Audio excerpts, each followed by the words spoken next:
What's going on, everybody? Welcome to another episode of Opinionated Off Topic. Today I'm with Carlos Mojica, co-owner, co-founder of Opinionated Media. I'm Cam Theory. Today we're with Bianca Rodriguez, a.k.a. xBValentine. Hey. Super excited to have her on. Talked to her a couple months out, and she actually reached out to us and was like, hey, I want to get on you guys' episode or your podcast, like what you're doing with the community and with artists. And then she actually sent us over an electronic press kit, which I'm sure we'll talk about later on in the podcast. And shout out to Frankie, because I knew exactly what she was talking about when she was like, let me send you over an EPK. And I was like, all right, yeah, send it over. And then I opened it up and I was like, dang, like she's not just like a regular artist. Like she's really doing some dope shit. So we definitely had to get her on, and super grateful for your time. Like, we know you're busy, especially with making music and all that. So I appreciate you guys. Yeah, excited to get to learn about you and what you do. So yeah, for sure. Thank you for taking time out your day, coming on, like you said. It means a lot, especially with people like us, because we're just busy. It's a full-time thing for some of us, and it just, you ain't doing it, then you ain't making moves. So yeah, facts. Again, appreciate you, but just give us a little backstory where you came from and how you got started, what you're doing today. Yeah, I mean, so I'm born and raised from Georgetown, Texas. You know, it's not too far from Austin. So, you know, I've always kind of been claiming the 512 more so, because I mentioned Georgetown, everyone's like, what? Where's that at? Yeah. But if you're from the Austin area, you definitely know where Georgetown's at. It's like us, we're from Pflugerville. Oh, yeah. See, Yeah, so yeah, down exactly. the road, yeah. Because if it's not like Austin and Round Rock, they're like, where's that at? Yeah, exactly. That's crazy, right? But yeah, so I've been actually making music since I was 15. The first time I ever stepped foot in the studio, I was 15. And I've been in and out ever since. You know, never took a break, never stopped. And I've just been kind of pursuing it for, it's been 11 years now. And I started doing it professionally 2 years ago when I signed with my manager, who's based out of the DFW. You know, he's a talent buyer, so he sets. He routes tours for a lot of national acts. So, you know, I was kind of plugged in, you know, with the fact that I signed to him. Mm-hmm. So when I signed with him, everything kind of just changed for me. You know, I went from being a waitress for 6 years to doing music full time. So I've been doing that for the past 2 years. You know, I'm 26 years old now, so it's kind of a blessing to finally be doing what I actually love full time. yeah.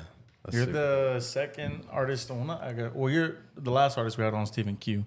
It was like you. He's been doing music for... I know him. Me and him, we did an open mic together like years ago. Yeah, that's what he said. Yeah, I know him. First thing was, I think he was like 15, 16, stepped into a studio, and then since then it was... He's been going hard since. Yeah. Yeah, he got to. I guess your younger days, did you ever picture yourself even doing music, or was music something that you just escaped to and like, oh, this is... It was definitely, so the funny thing is you know, when I was in high school trying to think like, oh, what do I want to do with my life? I wanted to be a psychologist. You know, I just knew I wanted to help people some way, because, you know, growing up, I struggled like to really open up about a lot of things. You know, I kind of tend to kept to myself and like held on to my own pain and didn't really know how to like vocalize it. So when I discovered music, and like it was more so like writing, you know, I started kind of writing things out and in a poetry form. And I was just learning what like poetry was really like. So I was just rhyming, but not to beats. I wasn't like trying to make music. Mm-hmm. And at the time I was maybe like 14, 15. And when I finally kind of like got the hang of it, one time I was like, I wonder what would happen if I just like said this over a beat. So I was just like on YouTube, like looking up hip hop instrumentals, and it was like boom bap like stuff. And at the time I was real into like MF Doom and like, you know, the older like hip hop, you know, from the 90s. So I was like real into that boom bap feel. And the style I was writing, it was just perfect. So I started rapping. That was like my first thing. So I was just rapping my poems onto these beats, and it just flowed naturally. It was like, I don't know, it was like, never did I have a moment where I struggled. It just kind of flowed. And I was like, whoa, I didn't know I could do this. Yeah. So I just kept with it. You know, I kept, you know, trying to perfect it as much as I could. And it's just one of those things, like, I don't, like, it's cheesy to say this, but like, I don't feel like I chose it. It kind of chose me. Yeah. It's just like one of those things, like, I genuinely feel like music just fell on my lap. But it was a way for me to like vent in a healthy way. And I just kind of stuck with it because it helped. At the end of the day, besides like putting music out, it was more like I felt good after doing it. And I was like, wow, like, this is actually good for me. And I can help others in the process too. So it's kind of like still doing what I wanted when it came to like being a psychologist, but without necessarily having to like go to college and do all this. I'm able to help people, but in my own way now. So it was kind of cool just to see like all that worked out for me. Came full circle. Yeah, 100%. Growing up, was that what you like grew up listening to? Was like 90s rap and Yeah, so my mom was funny because my dad, like, he's more traditional Hispanic culture. You know, he listens to nothing but Spanish music. But my mom got brought to the States a little younger, so she kind of grew up with the culture here, and she grew up here in the 80s. So she was very like very into like the punk rock, you know, like Journey and REO Speedwagon, and like she also like put me onto New Edition, and like, you know, my sisters were, you know, they grew up in the 90s too, so with them, like, they put me onto like 90s R&B, so which was like Jagged Edge, 112, like, you know, like the real soulful R&B, and that kind of like started getting me like, oh, well, what else was there in the 90s? So I started like branching out to other artists. That's how I found like Big L and like the older Jay-Z and stuff like that. So I got real into like the way the music was back then. So I kind of just like studied them. Like Biggie, he was someone that like lyrically, like I loved his wordplay. Like he was clever. And then Lil Wayne came along like later on. I was obsessed with Lil Wayne's wordplay. That man is a genius. Genius for sure. Like lyrically, I was like, holy shit, like this dude is like killing it. So it just kind of like, really, I always give credit to my mom and my sisters because they kind of showed me a lot of the music that got me into the music I'm into. So, yeah. I mean, a lot of that music is still sampled for today. Yeah. Facts. And I feel like a lot of stuff like comes full circle, like instrumentals, like the original sound of it. I feel like if you like have that good core, 90s rap, being a lyricist first, like pen first, I think everything else just kind of falls into play, and then just making like real hits. Like I feel like there's a reason why we go back to 90s music so frequently as opposed to newer music, because it is so like timeless. The care, the quality, all that is so important. So yeah, the timeless is like what kind of like really like gets me. It's like I want to have music like that. Like I listen to it, it's like, what is it that 20 years later we still listen to this? And I think that's what I try to apply to my own music. It's like I want this to be timeless music, like where 20 years from now, like if, you know, my kids are showing their kids like, look, like, you know, your grandma was killing shit. Something like that. It's crazy too, because I just got back from South Padre today. Oh, okay. And on the way like up here, because my parents, they were born in the 70s, grew up in the 80s, but once like 90s hit and rap hit, like that's all my dad really listened to was that, and he was a DJ as well. Oh, okay. So That's growing dope. up, that's all I listened to was 90s rap, 90s rap, 90s rap, and even till today, it's just like we're in the car. I think we're listening to a Tupac song, and that's his favorite rapper. I'm just like, how can you still listen? Like, how do you not get tired of it? But that came into my head too. I was like, well, the music is also like timeless. Like you just like you hear just certain songs, certain artists, you're just gonna turn it up. It's just natural. You're just gonna turn it up. Like majority of Tupac songs, some Biggie songs, Nas songs. Like you're just gonna turn them up because you're just like the song goes hard. Yeah, they still bang. they take you back too. I mean, like we didn't like really grow up like that in the 90s, but it's like you watch a 90s movie, you listen to 90s music, it's like, damn, you immediately think about what would time be like if I was back, you know, back then in the club listening to this. Like, yeah, it's just different. nostalgic. Yeah, 100%. Like, there's certain Jagged Edge. Like, anytime I listen to a Jagged Edge song, I'm always like, damn, this takes me back to like I remember being in the car with my sisters when I was a kid, and they bumping this, and it's just like it makes you feel good, and that's what I love about it. You know, it just always takes you back to good moments. That's the dope part. That's because we talked about this in the last episode too. He always. Not always argue with him, but I always say like 2000s is like the best music. Yeah, like the 2000s. Yeah, but it's probably just the nostalgia for me. Yeah, like that's what it is, and that's that. I'll go back to like a lot of 2000s. I'm starting to go back to more 2000s than I am 90s. Yeah, just because I don't know, just like the sound of the 2000s is just happy. Yeah, and I just remember like being a little kid and listening to this stuff. I mean, that's what we grew up on. Yeah. You know, like the early 2000s, like everybody in the Chingy, club Paul getting Wall. tipsy like that. Yeah, like you had like real like anthems. You know, like now it's like you have anthems that are a little different. They're not as. I would say that like you kind of get that vibe, but it's definitely more like I feel like more club centric. Like these are like you play club, like outside, like day drinking. I feel like these are more like just got more range with them. Yeah, facts. No, I agree. So, Who was your favorite 2000s artist? Lil Wayne? Yeah, I'd have to say Lil Wayne was someone I listened to all the time. And it's weird because like I think like, man, I had no business listening to Lil Wayne so young. But it's funny because I was such a big fan, and like this comes to show like how like oblivious like Hispanic parents can be to like rap music. So the first concert I ever went to was Lil Wayne in 5th grade. Wow. I will never forget like the moment my my older sister, you know, I think she's like 10 years older than me, maybe 9. And I just remember her walking into my room, and it was like during the week still, like a school night and everything. And she's like, hey, like her and my mom and my dad walk in, and then they're like, oh, we got a surprise for you.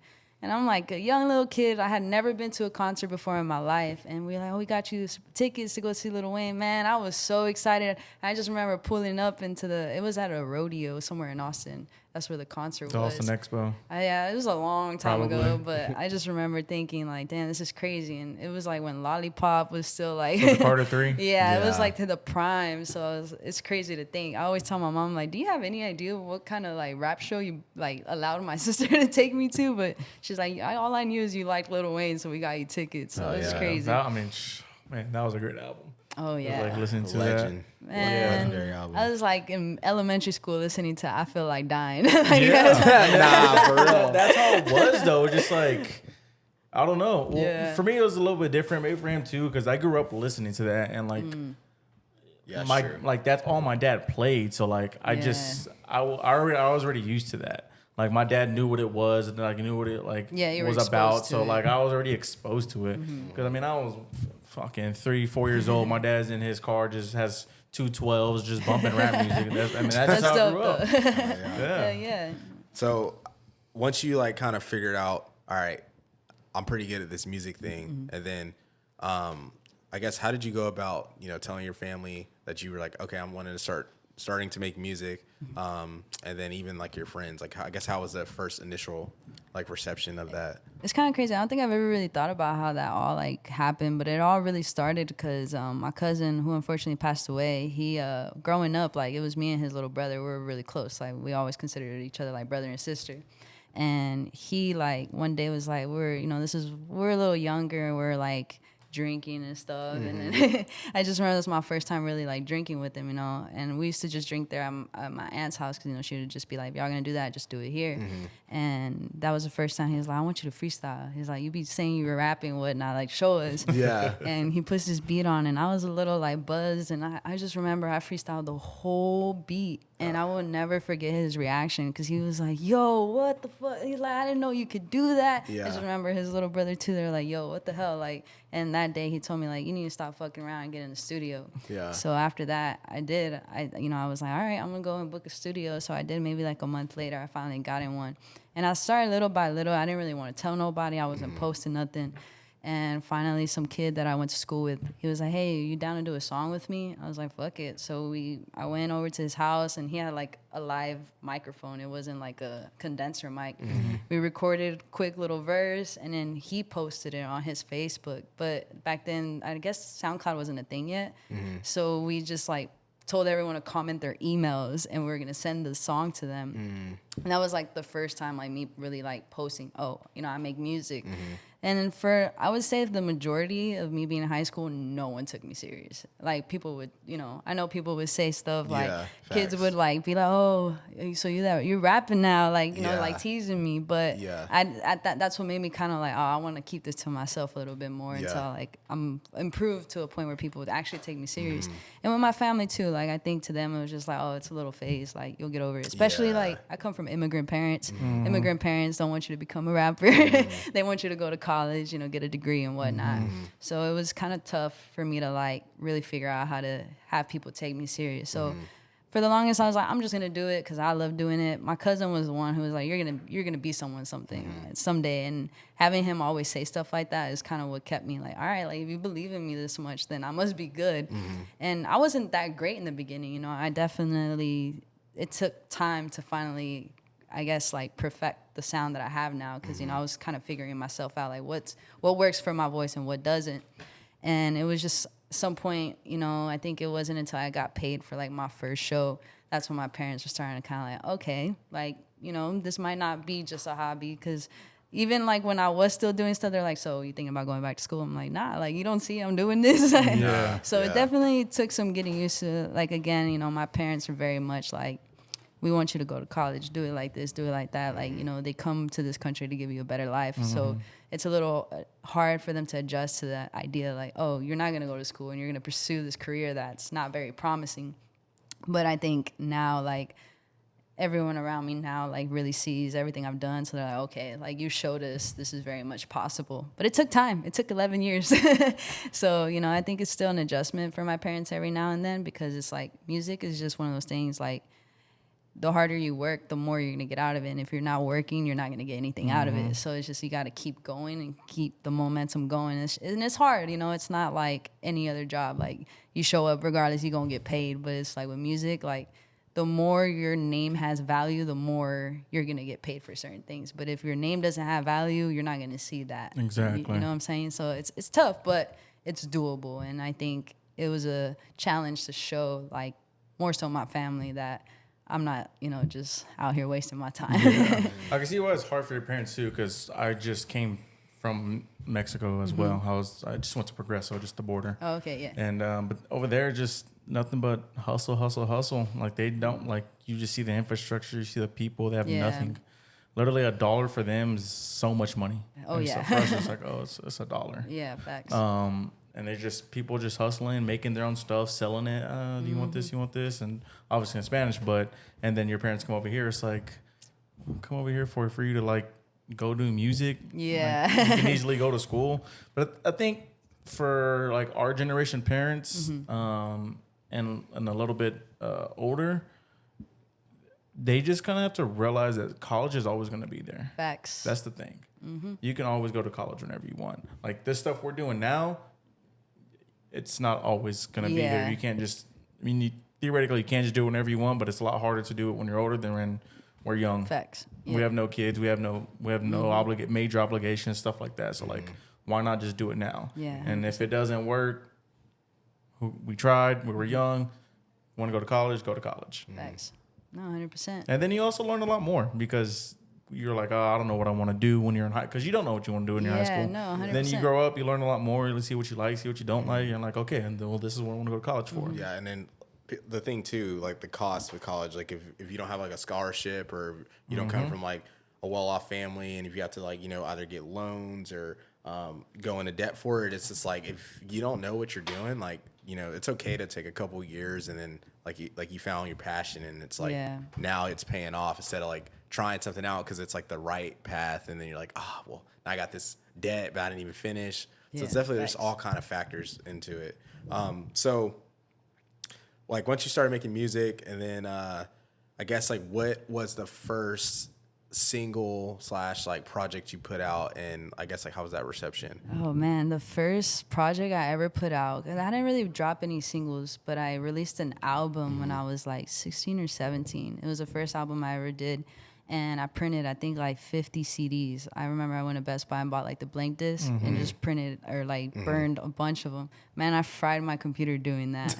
But it was on 4th of July in Georgetown. Every year on 4th of July, they do this big thing at the park, at the San Gabriel Park. And, like, everyone I go to school with was there. Like, everyone from Georgetown just pulls up. So that is the perfect day for me to release the album and go handing them out. So I printed them, and I even, like, I think I went to, like, Michael's or somewhere. I printed a bunch of, like, I had my friend draw up the cover for me. So I just went and printed them, and I had to, like, manually cut them to fit the little cases I bought.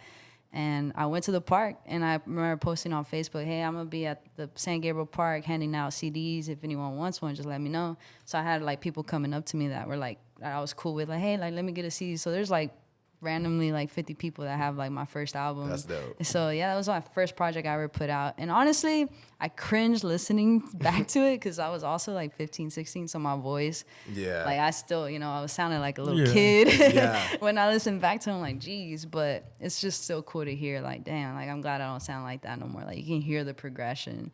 Yeah, that was the first album I ever put out. It was called Mind Over Illusions. That's fire. Yeah, and then after that, I was just posting a bunch of, like, singles on SoundCloud until, like, honestly, 3 years ago was my first time posting on, like, Spotify. Okay. Yeah, so I was just SoundCloud. How was that for you? Like, you're in high school and people aren't taking you serious. Your family's not fully accepting it. So, like, for anyone, that's, like, hard to, like, put out music or tell people that you're doing this, because it's like, if you care about it and you're doing it, you're going to care what people say, especially your family. No, so how was it for you? Like, okay, I'm releasing this album. I'm going to hand these CDs out at 4th of July, and this is when everybody's going to like hear a full album from me. Maybe the first time them hearing you, general. Yeah, I mean, it was definitely discouraging sometimes, but it was weird because I always like, at the end of the day, I wasn't ever like, I didn't have an intention with it. It was just like, I was genuinely like, it felt good when I would make music. Like I felt lighter, almost like it was my form of therapy. So to me, it was like, I didn't really care if people liked it or not, because I was like, well, I feel good. So it's like, as long as I feel good, that's all that matters. But I was also like my biggest fan. Like I would like, I something about me like would always tell myself, one day you're just going to be dope. I was like, just keep going, just keep going. And something in me just told me I had to keep trying. And I was like, man, I remember I threw like a headlining show. I had this, I think I was like a sophomore in high school. And it was my first time I got invited to an A&R meeting in New York. But it was like open to the public. It wasn't like selected. You know, I wasn't like that great yet. And, you know, so it was like quite a bit of people that got invited, or like, you know, we signed up or whatever. So I wanted to do like a going away show, my first ever headlining show. So I made flyers and posted them all throughout the school. And there was one in the restroom that someone wrote like some like mean shit on it. And I just remember thinking like, damn, like I'm just trying to like put myself out there, and the people were like kicking me down. But if it wasn't for that, I don't think I would have like, it like almost like made me like, man, I really want to prove them wrong now. Like something in me, like it lit up this like, and I was like, nah, you know what? Instead of letting this discourage me, like I really want to show everyone who had some funny to say, like, look, like I knew where I was gonna go eventually, although they didn't believe in me. And it's funny is because a lot of those people who like made comments, bro, it's a fans. trip. Yeah, like, always. Like there's been girls who like were mean to me in high school or like in middle school that I'd be like, oh my God, I love your music. Yes. I'm like, you know what? It's cool. It's all love now. Like, but it's a trip to see it like change, and literally it's a trip. He's the same way. Yeah, I'm the same way. Like it just. Bring all the hate, all the, you know, doubt, because I mean, I'm just like, oh, I'm gonna prove you wrong, and then when you become a believer, then obviously it's up to you and like your relationship with the person, how you want to handle the situation. But at the end of the day, like, and I've been a little like tidbit, like I've even been talking to like him and like some of the guys on our team, and I was just like, you know, a lot of, because we just had our first merch drop. I saw that. It was fire, by the way. Appreciate it. Yeah, we just had like our first merch drop, and we were just like, man, like. We'd figure like some people that closer to us would have like got some stuff, you know, but it's like at the same time there's people we haven't even like known that long, but they're doing like similar stuff with like media content, having their own business that like supported us immediately and like didn't question anything. And I thought that's a super cool way to like look at stuff when you're like doing something more so you believe is your passion, because you're gonna meet people like us meeting today, and like meeting other people. You're gonna meet people that are gonna be way more supportive because they understand like how hard it is to do something like this. Facts. You know, so like there's a certain kind of like relatability with that, and I think that's like super important and special. So Definitely. But so I guess after you drop that, and then you get more into making your music, I guess if you don't mind, like, how did you like get in contact with your manager and like the management, like how that? So it's funny because I had a manager prior to the one I'm signed to now, and me and him, like, it was kind of like we're both amateurs, you know. He just really believed in me, so I was willing to, you know, let him take me under his wing. And you know, it was my first time really meeting someone like that. And at the time when I met him, I had just graduated high school, so I was like 18, and I met him in Dallas. So me and him worked together up to, I want to say, 3 years ago was up. So we worked together for maybe 4 or 5 years. But in those 4 or 5 years, like, not much happened, but I learned a lot. It was a lot of trial and error. Like, okay, this is what I do want, this is what I don't want. And, you know, he kind of introduced me to a lot of the right people. So that kind of helped, you know, my name get more out there in Dallas. You know, that's why it's funny, because everyone thinks I'm from Dallas. No one really knows I'm from out here. And, so eventually me and him, you know, we parted ways. We ended on good terms. It was just more so like he had other things he wanted to do, and I was just kind of like, all right, like I respect it, you know. You got me this far, and that's all I could ask for. So he is actually the one who told me about my current manager, Smooth. And he was like, yo, there's this guy from Fort Worth, like, we just have to get your name on his radar somehow. Like, he was like, if we get you in his radar, like, this dude could really bring a lot of opportunities for you. So that was kind of what our focus was. So we had hired a PR at the time that was working under my manager's company. And she mentioned me like, hey, like, I'm working with this artist. And this was 3 years ago, way before anything, like me and him even knew each other. And he was, all right, I'm going to put her on like a little, well, he admitted this to me when I knew. He's, I'm going to put her on a little bullshit show. It was with like Kurt Cobain's. It was like a small. That's a name. What the fuck? Yeah. Drinking my cup. That's a name. Holy hell. And to him, that's like a small show because he does like national acts. Yeah. So, but in my eyes, I was like, hell yeah, I want to do Kurt Yeah, Cobain's. Like, so Facts. I didn't view it as a little bullshit show. To me, it was a big thing. So I just remember like, hell yeah, like, I can't wait to like do this show. And that was my first time meeting him. I remember I walked up with the previous manager. He goes, introduced me smooth. Like, I don't even think he looked at me. I think he was just on his phone and said, oh, yeah, like, you go on at this time, and that was it. And I was like, all right, cool. So that's as close as I'm going to get, I guess, to, like, communicating with him. And nothing, maybe, like, a whole year later, nothing. And that was, like, my attempt to get him to know me, but it didn't really work. And I guess I was a first performer. I went on like literally like maybe 20 minutes after the doors opened, so there's barely anyone in there. He wasn't even in there to watch my set, so it was just kind of like nothing. I didn't really get anything out of it. But it wasn't until maybe like a year later I sent him this long message. Like, I was like, didn't have no one. I wasn't working with no one. I had no manager, so I was just like, I had an EPK. That's all I had, and it definitely didn't look like the one I sent you. It was like a little outdated, and I barely had done much. But I sent him this long message like, look, I know that you're a promoter and you throw a lot of shows. I was like, I'm just an independent artist. Like, I do everything by myself. Like I'll do anything. I was like, I have an EPK. I can show it to you if you need me to sell tickets. I don't care what it is. Like, I'll do it. He did not respond. He left me on red, and responds like months later, and he just said, got it. And I was like, damn, like, this dude's hard, like, to like really get him to just communicate with me.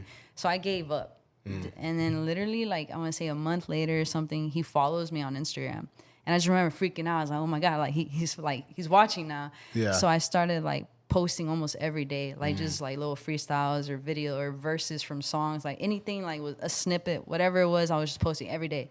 And I started noticing comments and like fire emojis on stuff every now and then. I'm like, okay, he's really watching. So I was starting to be more a little like try to strategize what I was posting just so he could see like, you know, I'm really like I want this.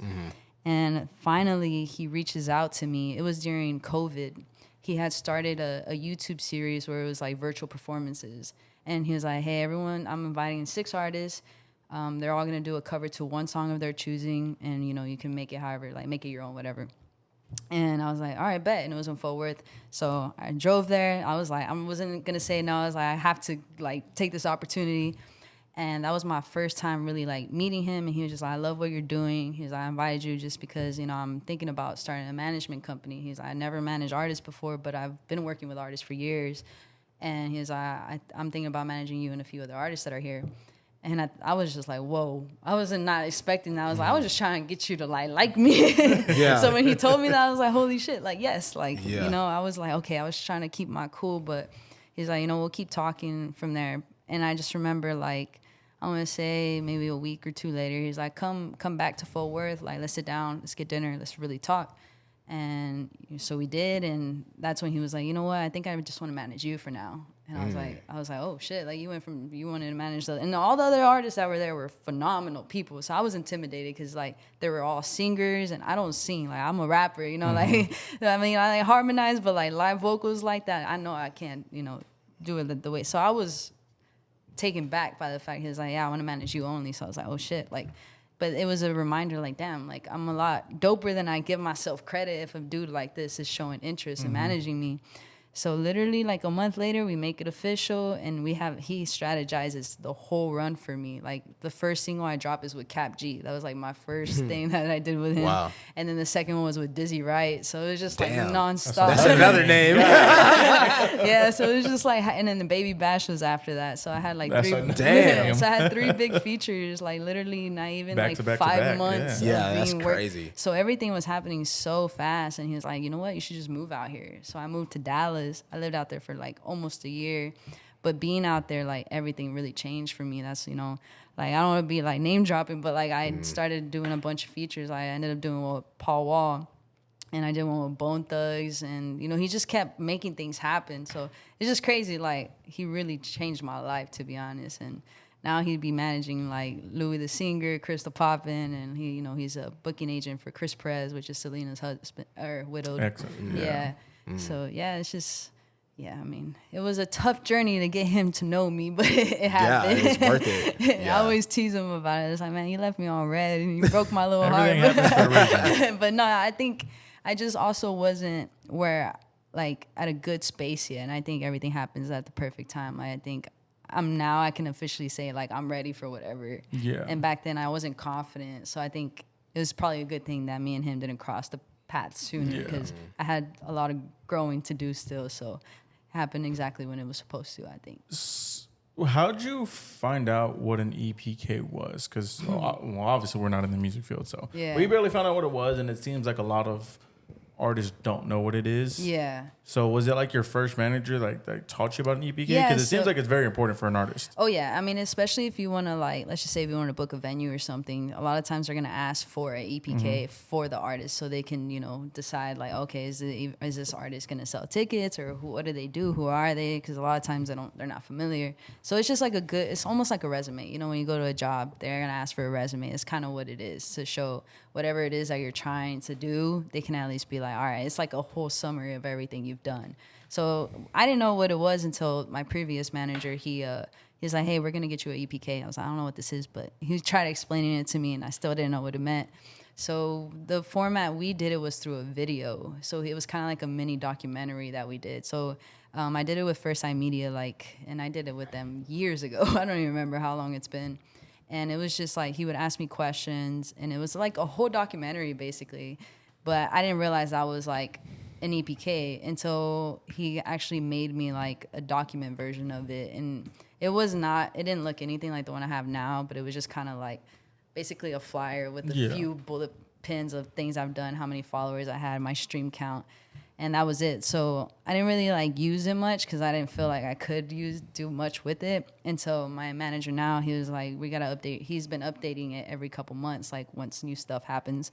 And he's like, with this, we can really, you know, like festivals, shows, you know, if there's someone looking for an opening act, like we'll send them that and they can, you know, decide whether or not I'm a good fit. So it's just a really good way of just showing your stats, basically. So if you're an artist and you don't have an EPK, you should definitely get one. That's you know, it comes in handy for a lot of things. Yeah, because when we were talking to Frankie, the person who's one of the managers at Life Sound. Okay. Life Sound Studio. I kept saying Sound Life last episode. I was like, but Life Sounds, he's a manager at Life Sound Studio. And he's the one who told us about an EPK and that a lot of artists don't know about it. And he was like they're not going to go and look at your Instagram and Twitter and YouTube to like see all this stuff. Like they want to see an EPK. Facts. It just helps them because, you know, like, especially like in the industry, they're all a little older, you know what I'm saying? Like they're just trying to get straight to the point, you know. They're used to just having everything right. And that's what it is. They just want to get straight to the point, and they're busy. They got a lot of stuff you know going how many on. artists hit them up all the time? Like they're like, give me something easy because I'm not trying to click through every look link. at. All right, next. Exactly. And I mean, the numbers help. You know, they're like, all right, that's what makes them curious. Like, damn, you got all this. How do I know who you are? And then they go and look at all your stuff. For sure. Yeah. So it's a good way of getting them curious about you. Yeah. Would you ever sing? I mean, I don't know. Like, I did vocal lessons when I was younger for like maybe 6 months, but I have such my tone is just too, like, I don't know how to explain it. It's like too soft. Like I've been trained to like do my vocals in a certain way, but as far as like a real singer, I don't think I could do it. Like I think I could get away with like the melodic stuff, you know, I'll harmonize my voice and stuff. But I mean, maybe one day if I get the right vocal coach or something, maybe, but. Because it's funny that you brought up Selena, because in my head the whole time I was just thinking about Selena. I was like, I wonder if she'd ever like just sing. Yeah, I mean, I don't know.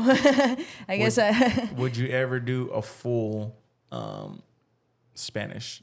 Oh yeah, that's actually something I'm in the works now. Really? Is like Because you have that one song. Yeah, actually Swag just- or Vibes. She has a song with Vibes. yeah, it just Yeah. dropped today actually. Yeah, we I just was released listening it to today. Yeah. And yeah, I mean, I have a song that it's just me, like a single with just me all the way through. It's gonna be kind of the introduction to like what I'm gonna be doing. So I think it's just a good time, like as a Hispanic, like to take advantage of the fact that right now the market is Crazy. favoring the Latin music, and I like, why not? Like, I mean, Spanish was my first language, so I figured it's the perfect time to take advantage of my culture. So it's definitely a little challenging because I always write in English, and it's like having to go back to like writing in Spanish is an adjustment, but it's doable. And I think with the right people guiding me, I think we can make some dope music.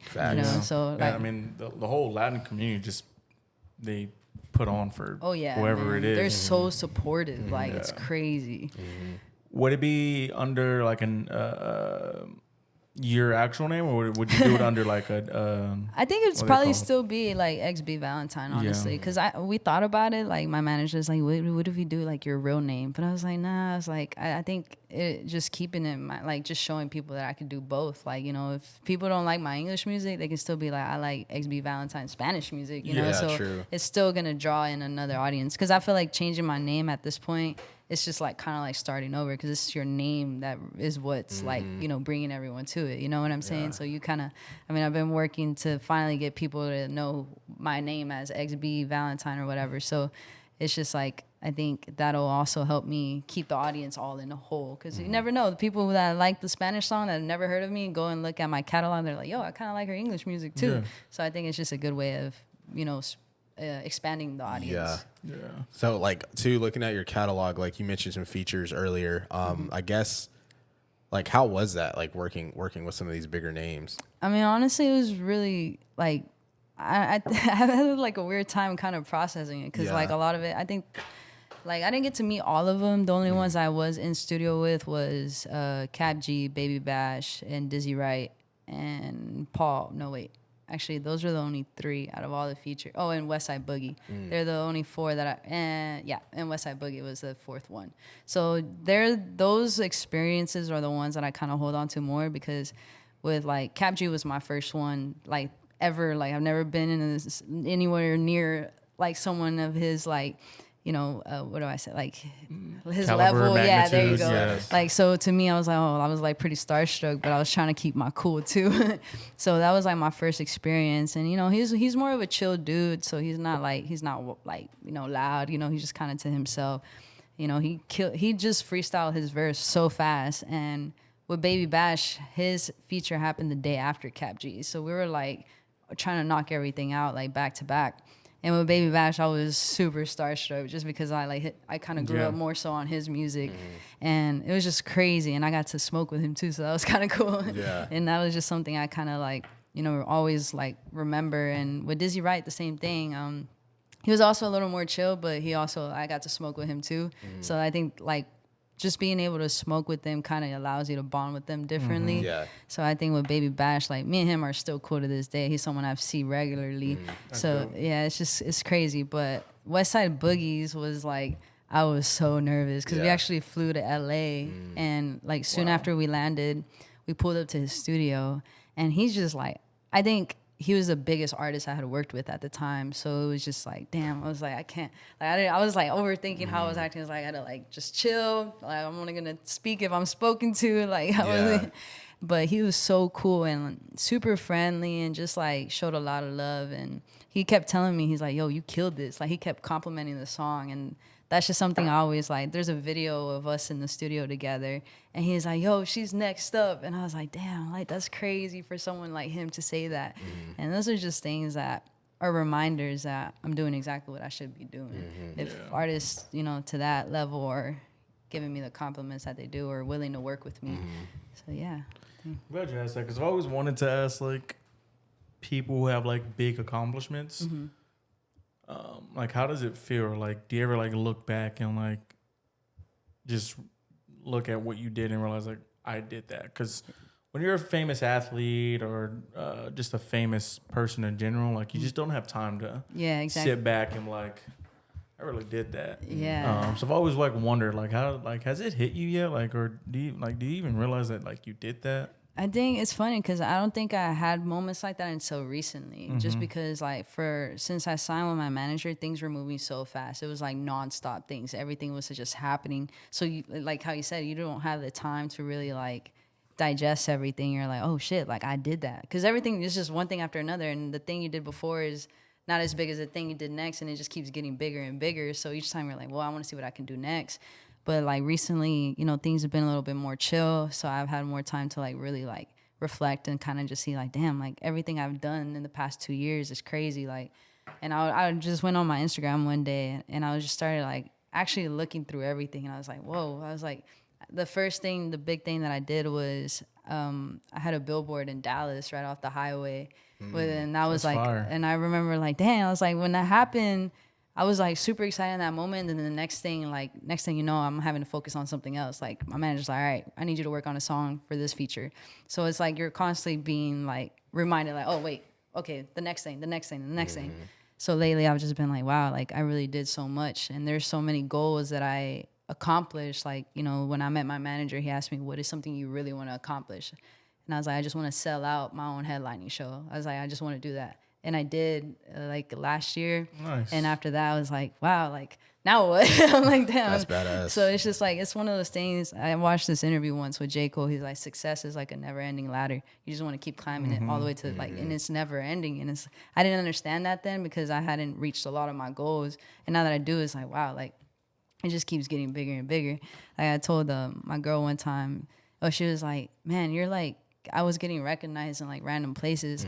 And she's like, wow, you're so famous. And I'd be like, nah, I was like, I'm not famous until I'm getting recognized in this city. And then it happens. And then she's like, oh, you're so famous. Like, nah, it's not like, I'm not going to consider it until I'm getting recognized in every state. She's like, every time I say that, you keep changing it. Yeah. And I was like, dang, you're right. Like, but it's true. It's just because your mind, like, I'm never satisfied with where I get, but you don't realize, dang, I wanted to be here. But now I'm here and I want to keep going. Yeah, so it's exhausting sometimes, but I think that's what allows us to keep going. And it's just testing ourselves. Yeah. How has life just been for you? Like ever since signing with the manager, because it just seems go. Like, oh man, what was like the biggest thing that you had to biggest battle you had to do from here you are 6 years working as a waitress to like, all right, we're doing this full time. We got this, and this. Let's go. Oh man, honestly, well, I think what made it like so much more challenging is just like moving to a whole new city after like living in my hometown my whole life. Like, I mean, I lived in Georgetown until I think I moved out when I was 21, and I moved to like North Austin. It was like we lived in a house with like 4 roommates, so it was like 4 girls and myself. And that was like my first time really being out. But then, I got with my girlfriend, and me and her ended up, we had already been together for like 2 years at that point. And when we decided to move, it was just like, oh man, like we're really going to do this. We're going to move to a whole different city. We don't know anybody over there. And it's just going to be me and you, no family, no nothing.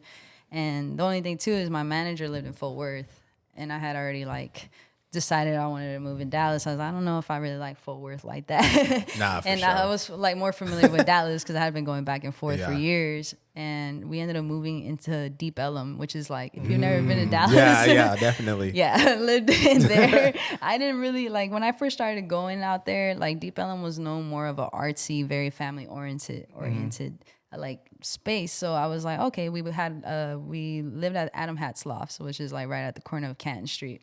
And, I'm like excited. We're going to live in this loft, like downtown, like city life, whatever. Man, but the amount of homeless people, like the first weekend living out there, gunshots on the weekend, like it was crazy. And I'm like, dude, I grew up in Georgetown. Like, I don't do it. Yeah. So it was very different. And it was an adjustment for the both of us. And I think it was hard, like being away from everything you're used to and everything that makes you comfortable. But it was also a challenge. I think I grew the most living out there, but it was definitely tough because you go from having your routine schedule to not knowing how every day is going to be. And as humans, we need routine, like we need our day-to-day thing to maintain our sanity. But at the same time, I'm like, this is what I want. Like, I don't want a predictable week. Like I want a surprise call that I got to go to Cali next week or something like that. So, but it's just like one of those things, you know, everything requires balance. And I think that was a challenging part, is figuring out how to balance it. Cause I went from doing normal shit every day to like, I don't know how every day is going to be. And it gets chaotic when you're like, well, I have plans, but then next thing you know, like I had to cancel those plans because I have something else to do. Yeah. So I think that's the tough part, is like figuring out how to balance everything along with your career and your personal life. So that's really where it got difficult. But, you know, with time, you kind of get the hang of things. So, you learn. Yeah. Yeah. So, yeah. So I'm looking at this photo of you about 24 weeks ago. Shout out to Avery. You know Avery Burke? Yeah, that's the homie. Yeah, so we met her through some mutual people, so it's cool to see like that. But sometimes you just got to fall back and appreciate how far you've come. Thank you to everyone who's ever streamed my music. Once upon a time, no one was listening. Now the whole world is. And you're holding a plaque from Spotify that says 2 million Spotify streams. I guess just take us through like when you got that in the mail, or you saw the numbers maybe, you know, climbing to 2 million. Like what was this like? How were you feeling? Honestly, it's kind of funny. I don't keep up with the numbers at all. Like my manager is very big on that. He'll send me screenshots like, "Hey, you did this or you did that." Like I try not to like pay attention to that too much, but he's all about like keeping up with the numbers and stuff. And it was for my birthday. He had I guess he was like keeping up with the streams at the time, and I think it was like almost to 2 million. So he ordered the plaque before I hit 2 million. And it was when I had my South by Southwest show. He gave it to me as a gift. He's like, "Oh, I got this present for you." And then as I opened it, he was like, "When I bought this, you hadn't hit 2 million." He's like, "Now you're officially at 2 million streams." And I just remember tripping. I was like, damn. I like remember looking at it like, what the hell? Like, this is weird. Like, I never thought like I'd ever see something like this with an M next to it. Like, I'd get excited if I even got 10,000 streams on my music. But to know like 2 million streams, like, it blew my mind. Like, even saying it out loud trips me out. But it was definitely a very rewarding thing to like see and be like, wow, like all that, everything I've done in the past 10 years, like it officially paid off. And it's just like a reminder, like I'm not done yet. You know, 2 million can be 20 million if I just keep going. So it was just...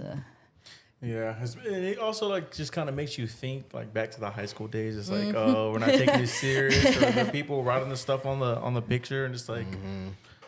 Now everybody's listening to it. Yeah. And it's also crazy too, because I mean, even for us, like obviously we don't have 2 million viewers or streams or whatnot, but we've had people that live in overseas that like listen to, and it's just kind of crazy. Like, we live in Austin, Texas, and like people from Canada are listening to our like us. That's dope though, man. It's crazy. Yeah. It's crazy to think about. Yeah, and it's only gonna get bigger and better. You know, I always tell people like the only way you're not gonna get there is if you quit. And if you keep going, eventually you're gonna get there. Like if you quit, that's the only way you're never gonna see it through.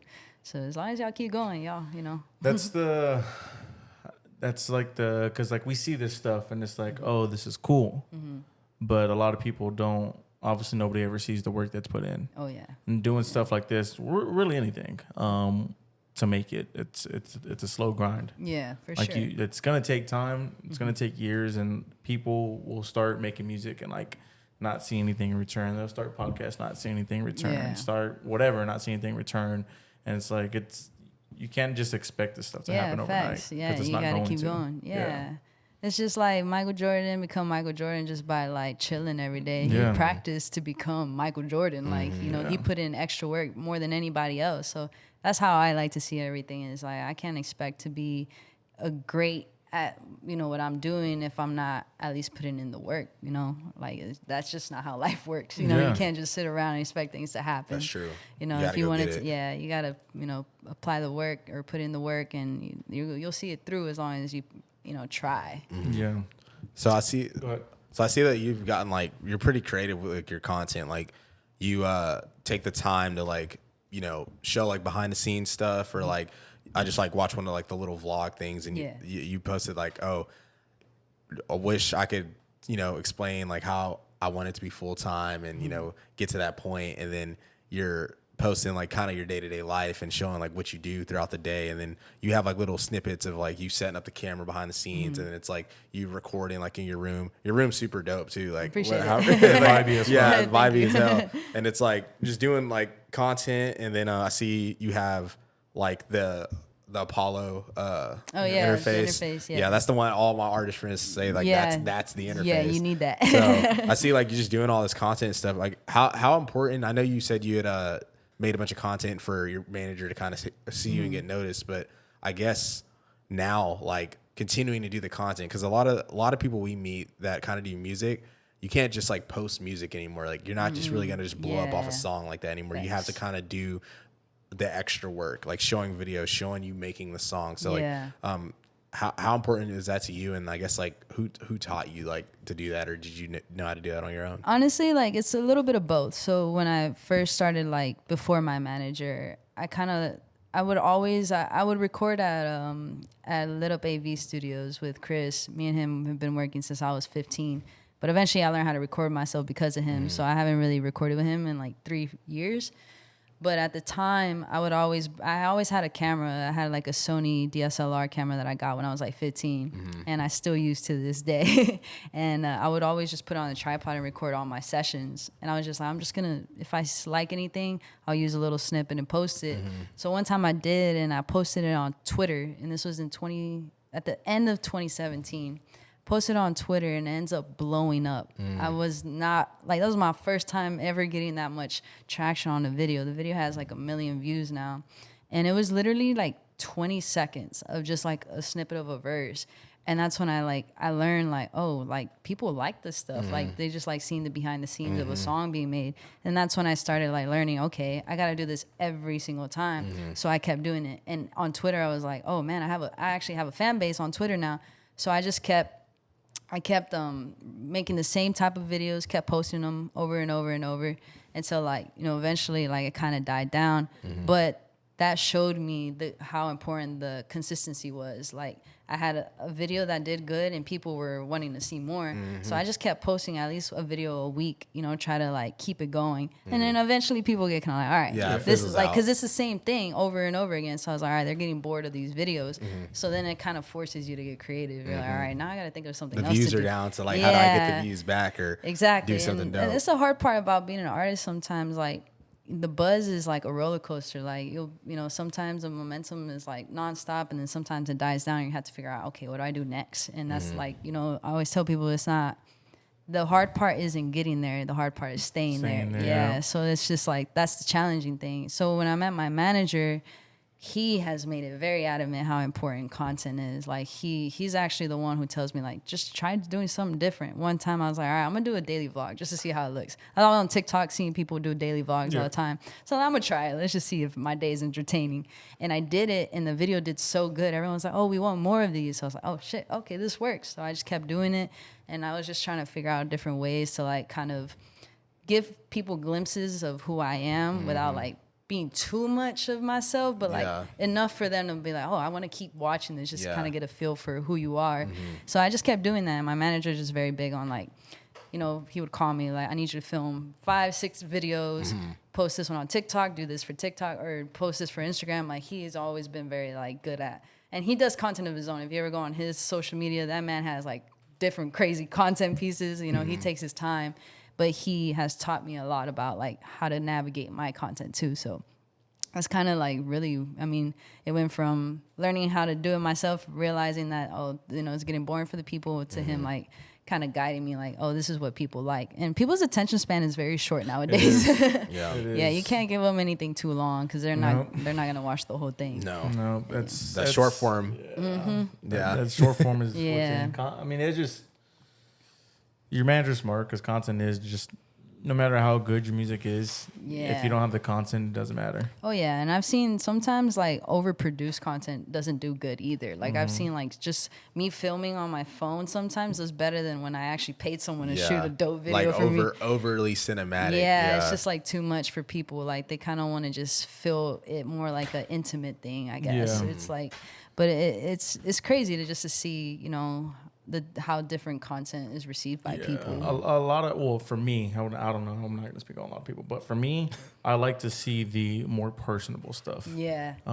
So I'm a gamer, and there's this gaming company called Optic Gaming, and he showed me something a long time ago. We're in high school, but the reason I feel like a lot of people like them so much because how personal they are. Like all the videos they make, like they're not just a gaming organization. Yeah, it's kind of how Face Clan was too. Yeah, I used to watch them a lot. Same thing. The same thing. It's very like personable. There's vlogs, and each person has like their own different personality. Yeah, exactly. And like that's what attracted me to them was that. Yeah. And that's just how it was. And I feel like that was a big thing for Wiz Khalifa and Logic. Because the day-to-days with Wiz Khalifa, that helped him out so much. And then with the Logic, it was Just Another Day. Yeah, that's true. Yeah, I've seen a few of those. I actually watched like the majority of the first like 2 or 3 seasons of Wiz Khalifa's day-to-day. Yeah, that I would just binge watch them. They're fire. Because I mean, he was doing his editing was on point.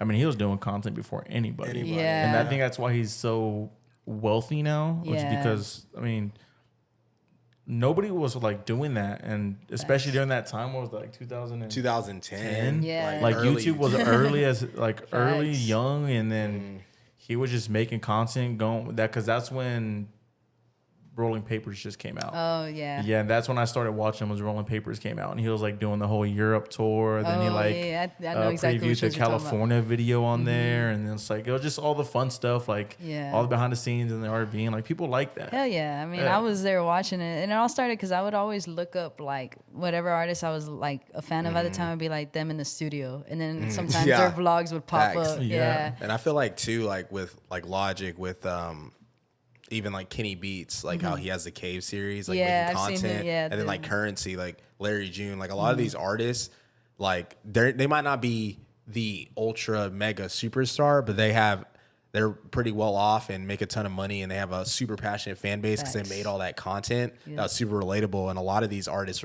were making the content through the come up. So it's like if you want to like go relive like those years when like Logic was on the come up, we can go watch all of those again and like kind of feel like how that was like watching them come up, and it's like holds like a special like place in your heart. And then even for like Gunna and like Young Thug and all of them, they were making like behind the scenes like little vlogs, like them in the studio, them doing stuff in Atlanta.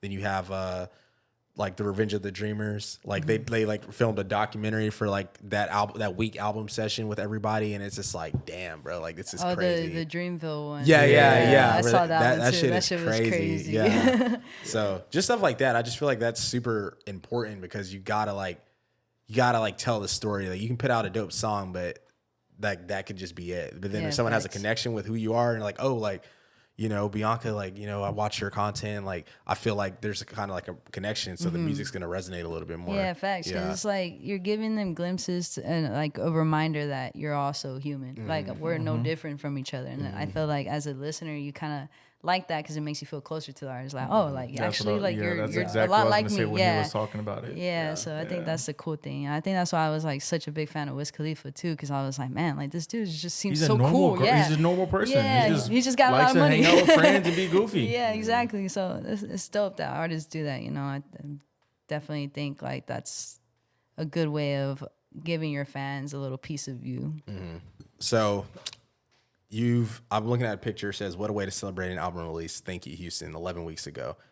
Is this the show you were talking about was your first headline sold out show? Because it looks like it. No, that one actually wasn't my headline show. I actually did that show with K-Camp. Okay. Yeah. But my album dropped that day, so it was just like kind of cool to celebrate it with the crowd and stuff. So it was a dope night. You know, I think I felt the love and it's tough. You know, being an opener is not always easy. You know, when you got people that aren't there to see you. Yeah. But it's always rewarding seeing them be turned into fans at the end of the performance. So that's always like a good feeling. It's also hard too because like unless you're like a bigger name, not many people are there for the opener or like care to listen to the opener. And so it's like as an artist, you like feed off energy of the crowd. Yeah. So it's like when they're not like turning up or like we're listening to you, it's like damn. Yeah, it's definitely tough. Because Logic opened up for I went to see Kid Cudi in like 2016 or something like that, and Logic opened up for him. But Logic was a bigger name, so like he got the love. Yeah. And then CJ and I went to go see Travis Scott when Birds came out, and I can't remember the artist's name. He's from El Paso, black dude, the singer.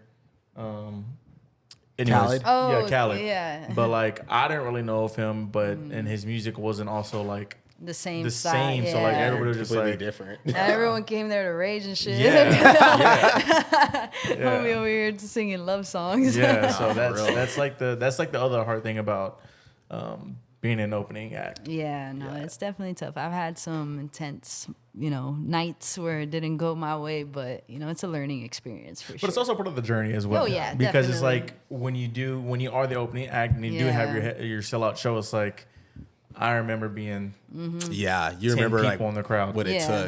took to get to the where you're just waiting to go. Yeah, facts. So- I mean, shit, there's like artists like I think xBoogie and Tory Lanez have both been booed off stages. Or no, Tory Lanez got booed off for opening up in Houston. Mm-hmm. Yeah, he got booed off stage. He talks about it in a song. So. I mean, Damn. Drake's even got booed off. Oh shit, I didn't know Yeah, that. he got booed off at I don't remember what year it was, like 2017. Frank Ocean got booed. No, it was at Camp Flog. It was No. because of that. It Because was Frank Ocean. was supposed to come out, but yeah. Frank Ocean wasn't there, didn't Oh, show up, or shit. something happened. Dang. And Drake came out, and then they booed Drake off because they wanted to see That's Frank Ocean and not crazy. Drake.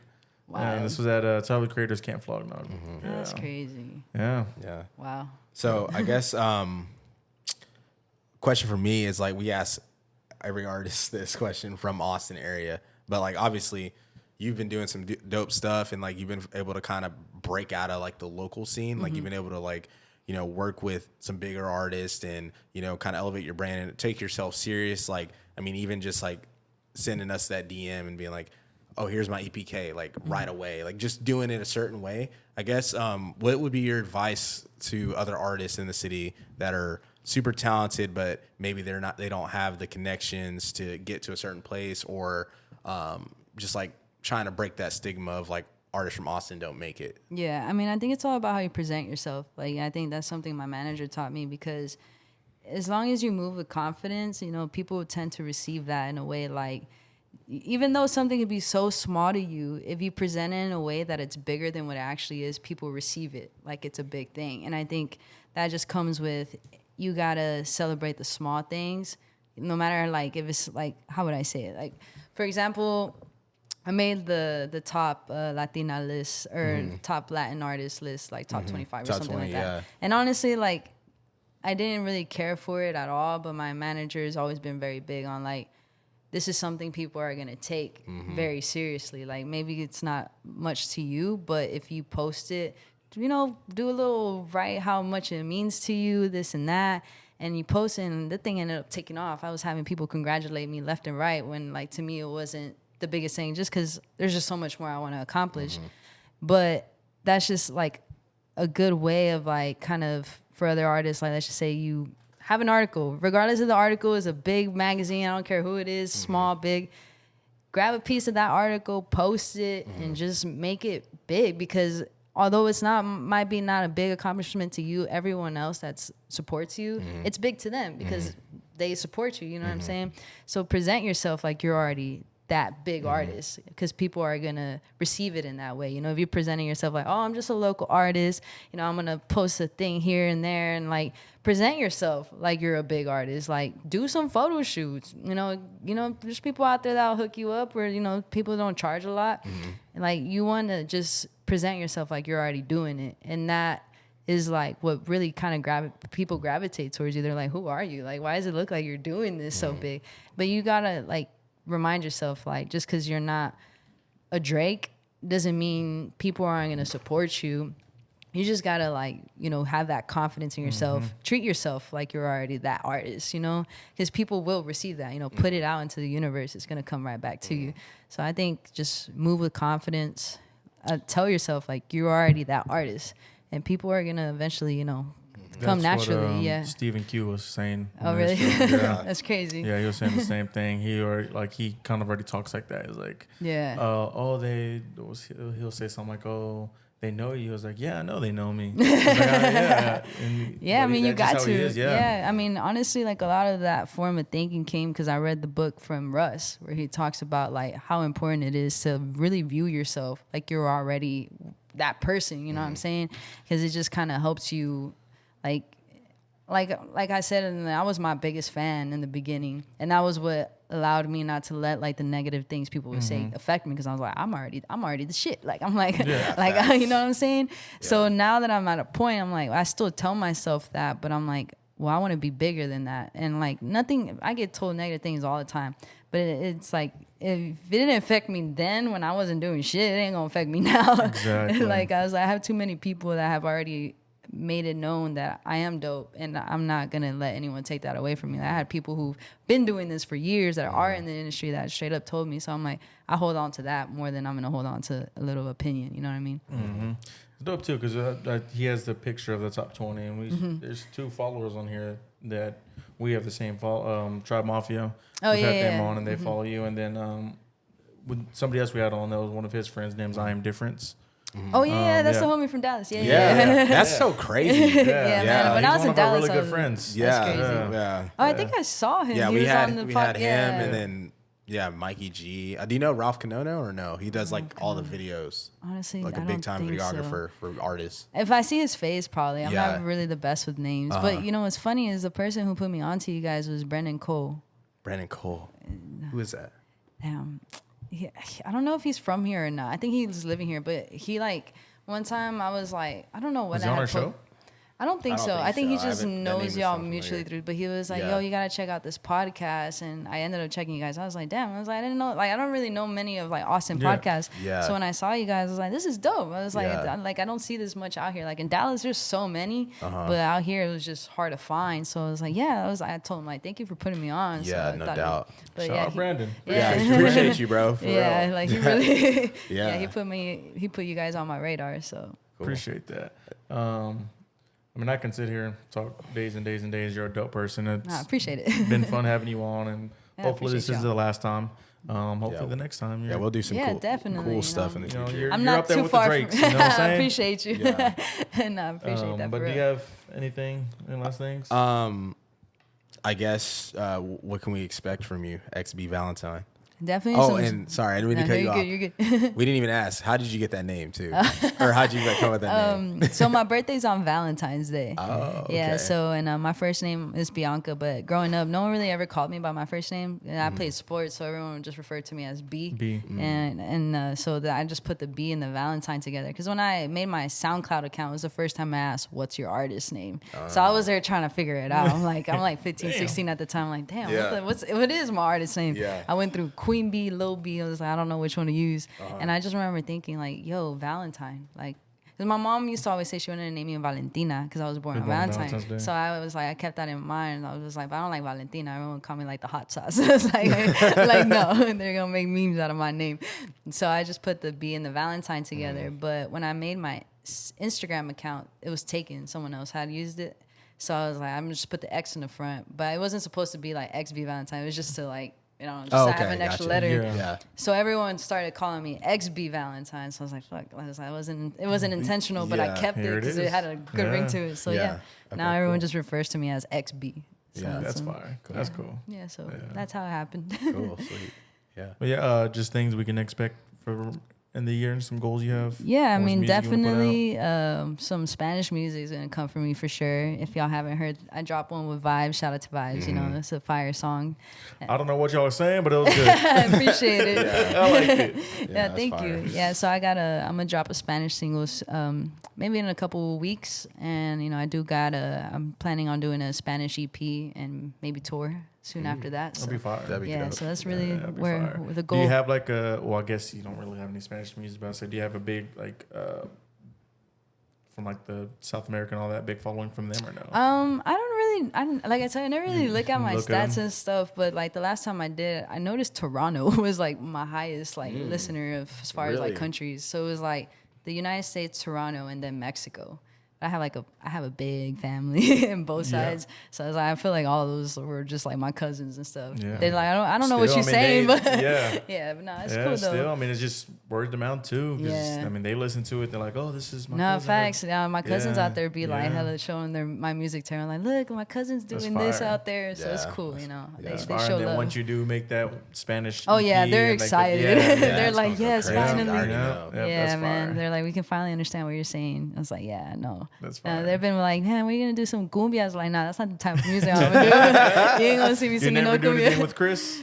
Ooh, we're actually, me and him have a song together. It's on, he plays the guitar on one of my songs. It's called Hate the Way on Spotify. Is that like what he does now? Just yeah, well, guitar? he's never really been a vocalist. He's just always been, but he has his own band and he has a vocalist on his band, but he just plays the guitar really. But man, he kills it on the guitar. Yeah, he has a solo and it's like super smooth. Yeah, man. I just found out today, off topic, but the solo guitar on Beat It is Eddie Van Halen. What? Yeah. I did not know that. I just found that out today. That's crazy. Yeah. Learn something new every day. He doesn't, he never claimed it and he never made any money off of it. Wow. So he just did it out of He love. just, yeah. That's So fire. dang, that's crazy. Yeah, He didn't even want the bragging rights. He was just like, just take that one. And he has he has a lot of like guitar, like just parts in solos, music yeah. and music in general. Dang. That's just part of like people. I forgot what the other big song was, but it's just part of people's music and it's him. But That's not a lot of crazy. people don't know because he doesn't really like claim it or anything.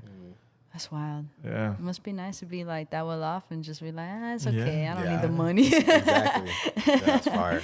But before we hit this off, is there any shout outs you want to give or anything for us? I mean, shout out to you guys for one, Appreciate for, you. having me on the show. And, shout out to all the artists out there, doing the thing. I hope you know that in due time, your time is going to come as long as you keep pushing, keep going. And just remember, you are that artist. You are already as big as you can possibly be. Just believe it and just keep working, That's really all I got to say. Oh, yeah.